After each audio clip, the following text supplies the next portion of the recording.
je t'ai vu à la télé, t'as été invité et tout, j'ai vu ça sur LinkedIn ou machin, et après, j'apprends que tu peux pas vendre tes produits. Qu'est-ce qui s'est passé?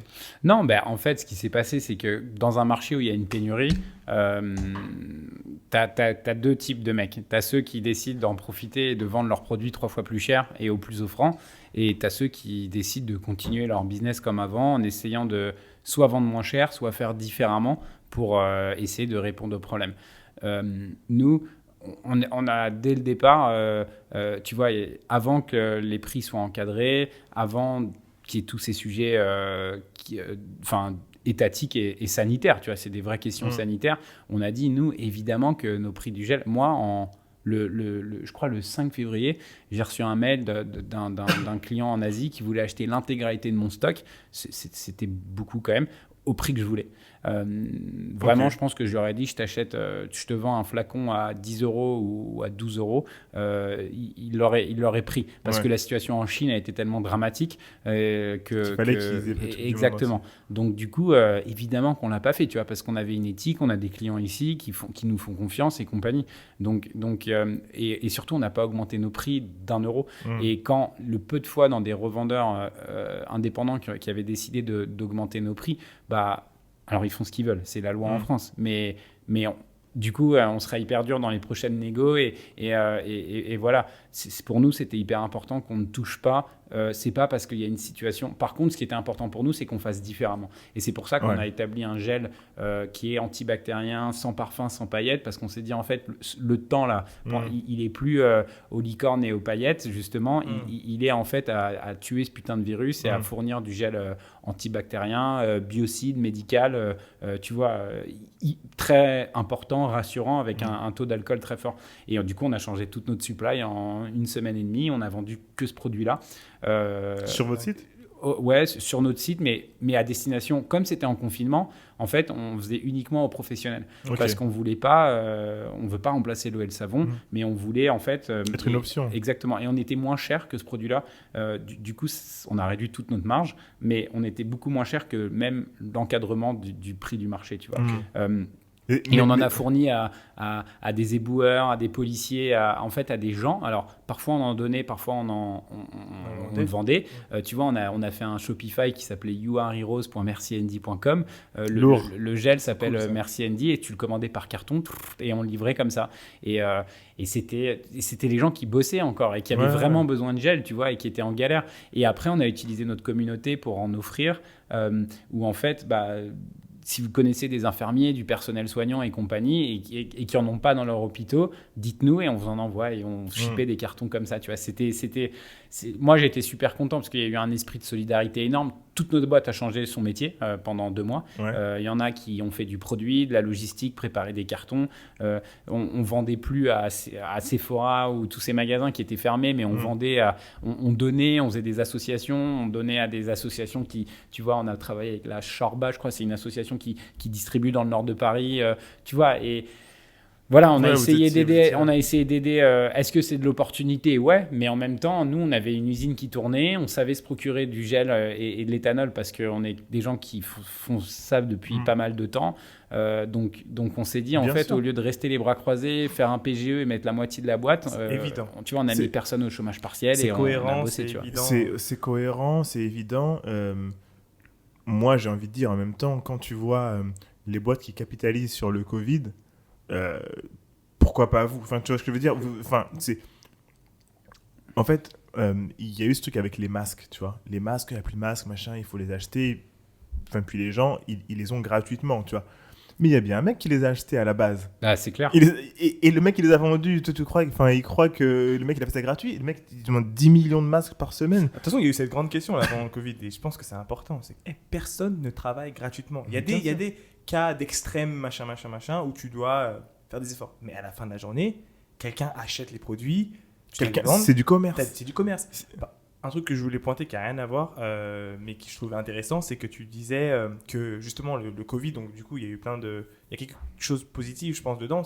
Le fait que tes employés aient pu du coup changer leur métier, Ouais, ça, c'était magique. c'est énorme parce que du coup, même quand ça va revenir à la normale, tu comprends beaucoup mieux ce que l'autre vit. c'est-à-dire Ils se le rendent département logistique, tel département truc, tu as une meilleure compréhension de ce qui se passe ailleurs, et quand tu vas travailler avec eux et tu travailles ensemble, je pense que tu peux... Il y a de meilleurs échanges, Et je pense. tu vois, j'ai un exemple, c'est Emma chez nous qui s'occupe de la com et de l'influence. Nous, évidemment qu'on a stoppé l'influence. Tu vas pas envoyer des produits d'hygiène alors que beaucoup de produits sont en pénurie. Tu vois, même si on a des couleurs, qu'on ait des paillettes, qu'on est nettoyant, tu vois. Et du coup, c'est elle qui a pris en charge tous les leads tu vois, de justement des demandes d'EHPAD, d'hôpitaux, de médecins libéraux et compagnie. Et c'est elle qui, en fait, au lieu de traiter de l'influence, elle traitait des soignants, tu vois. Et en fait, elle a su s'adapter, changer la manière de faire. Et on regardait pas les comptes Instagram des EHPAD, je te rassure, pour voir si on allait faire un partenariat avec eux. C'était pas ça du tout la règle. Mais ouais, c'est vrai que c'était assez émouvant, et tout ça en télétravail et tout, ça a été assez intense, mais c'était chouette.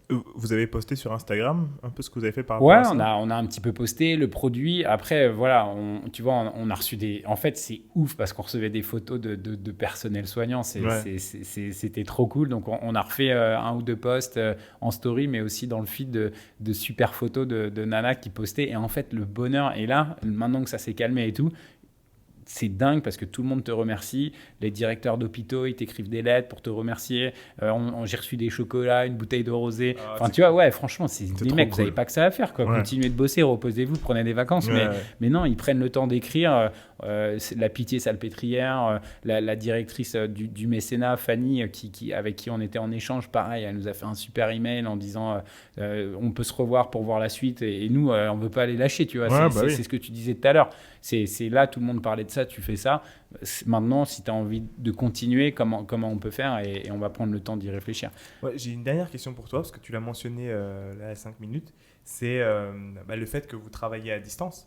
Qu'est-ce que ça veut dire pour l'entreprise? Est-ce que ça t'a donné une ouverture d'esprit sur... Ouais, clairement. Moi, c'est dur quand tu as des bureaux, tu as investi, tu as une énergie, tu as envie de voir ta team. Vos bureaux sont beaux. On était venus... on a fait petit déjeuner. Tu te rappelles, on a fait petit déjeuner, c'est après une de vos soirées. Là, des soirées, personne.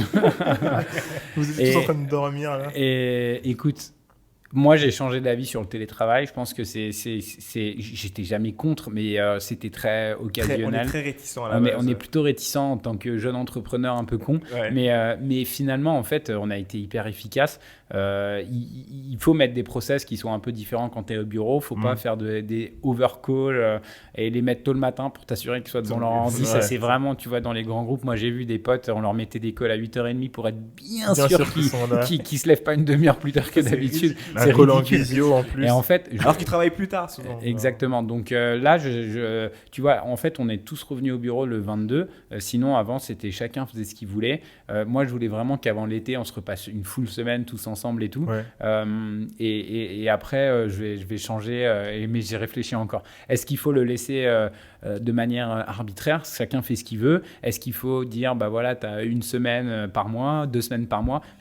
Aujourd'hui, je sais pas, tu vois. Et je vais en parler avec eux. J'ai prévu ça la semaine prochaine de prendre tout leur avis. Mais en tout cas, oui, c'est le télétravail. Enfin, il y a c'est plus écologique, tu as moins de déplacements, tu vois, il y a plein de choses qui rentrent. Je trouve ça tellement excitant ce qu'on est en train de vivre. Ouais, c'est sympa. Cette période, justement, le fait de pouvoir avoir ce type de réflexion et se dire, ok, comme tu l'as dit finalement, tous les côtés positifs qu'il peut y avoir, et surtout, ça travaille aussi notre mentalité face à nos employés, comment travailler avec eux, et finalement, savoir faire confiance aussi. C'est ça. J'ai une autre question pour toi, du coup, excuse-moi, mais c'est comment est-ce que... Par exemple, là, demain, tu montes ta boîte demain, il y a le Covid, il se trouve que tu as levé des fonds, vous avez directement 10 employés. Quels sont les conseils que tu peux donner à un entrepreneur là, d'aujourd'hui, justement, maintenant qu'on sait qu'on peut travailler de façon dématérialisée, etc. Quels sont les conseils? Non, je dirais je pense que c'est important de créer une structure qui est quand même légère et sur laquelle tu es agile.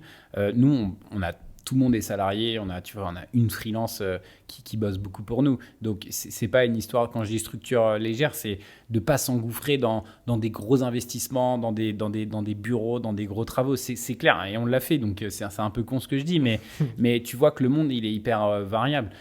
c'est plus la grosse course à la croissance de malade. Enfin, tu vois, moi, je suis pas dans cette optique-là. Je veux que Merci Andy grossisse. J'ai beaucoup d'ambition, mais je le ferai pas au détriment de personnes ou de qualité ou de la santé mentale. Ou de la santé même mentale et physique de ta team.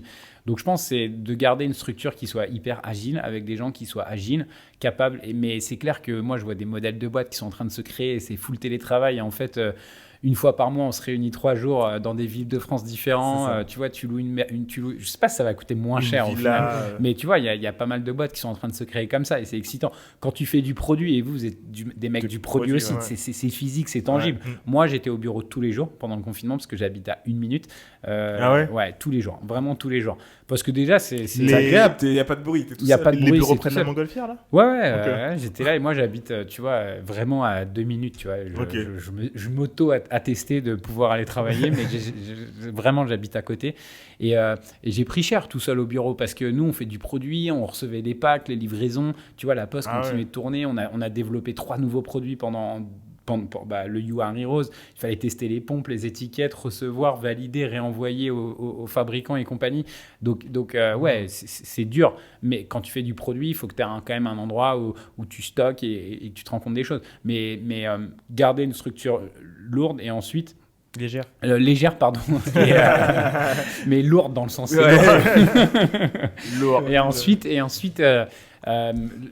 tu vois, pour nous, c'est tout ça, c'est une histoire de développement durable. Tu vois, le Covid, c'est pourquoi on l'a pas maîtrisé. C'est parce que on voyage trop, il y a des avions dans tous les sens. On ne prend pas soin de la planète et des autres. Donc c'est juste remettre ça au cœur de ton business. Tu vois, comment tu peux éviter. Moi, tu vois, parfois je faisais un aller-retour en Allemagne pour rien, quoi, en avion, pour 1 heure de rendez-vous. C'est hyper important de se rencontrer, mais c'est fini. Moi, je veux plus travailler comme ça maintenant. Tu vois. Je ferai un call, ou alors j'attendrai, je regrouperai plus de trucs, mais j'ai changé suite à tout ça, quoi. Putain, je pense que comme moi, les gens là, je pense que vous avez vraiment kiffé cet épisode. On arrive à la fin, mais je sais que c'est un de nos top 10 épisodes vraiment intéressants. Tu as joué le jeu, on a parlé de sujets qui sont vraiment pas faciles. Ouais, et sur lesquels, je t'avoue, je m'exprime pas trop. Tu vois, que ce soit de la politique et tout ça. En général, on parle beaucoup de TikTok et comment on fait des vidéos sur un skateboard avec une tête de licorne. Mais ça m'a fait super plaisir de partager ça avec vous. Donc, vraiment cool. good vibes. C'est cool. Dis-nous où est-ce qu'on peut retrouver Merci Andy, où est-ce qu'on peut se retrouver si les gens veulent parler avec toi, etc. Bah, franchement, sur notre site, ou sinon sur LinkedIn ou donc Louis Marty, vous m'envoyez un petit email ou alors vous pouvez regarder mes stories LinkedIn maintenant oui. Ou sur Insta, quoi, Luigi Vaca, vous pouvez regarder, c'est mon blaze d'Instagrammeur. Et je suis à 2 doigts de m'ouvrir un TikTok perso là. J'ai réfléchi à une skin éditoriale un peu. Un peu cool, hein, mais moi aussi. Il y a des mecs qui sont bons là, jeunes entrepreneurs. Je te jure. Ok, bah merci d'être venu dans le podcast, c'était super cool. Vous pouvez nous retrouver, nous, sur Instagram @thisis_luckyday. Écoutez nos épisodes sur Spotify, Apple Podcasts et toutes les autres plateformes de podcast. Et surtout, abonnez-vous, c'est super important pour nous. Mettez un like, mettez un bouton, mettez une étoile. 5 étoiles, pas une étoile. 5 étoiles, excusez-moi. Et ça nous permet en fait de remonter dans les scores et faire en sorte que d'autres personnes comme vous puissent avoir accès au podcast. À ce genre de contenu. Donc, mettez-nous 5 étoiles sur Apple Podcast si vous avez aimé l'épisode et un petit commentaire pour nous dire si vous avez aimé, c'est toujours cool. On se revoit la semaine prochaine pour un autre épisode. Salut beaucoup. Ciao. Ciao.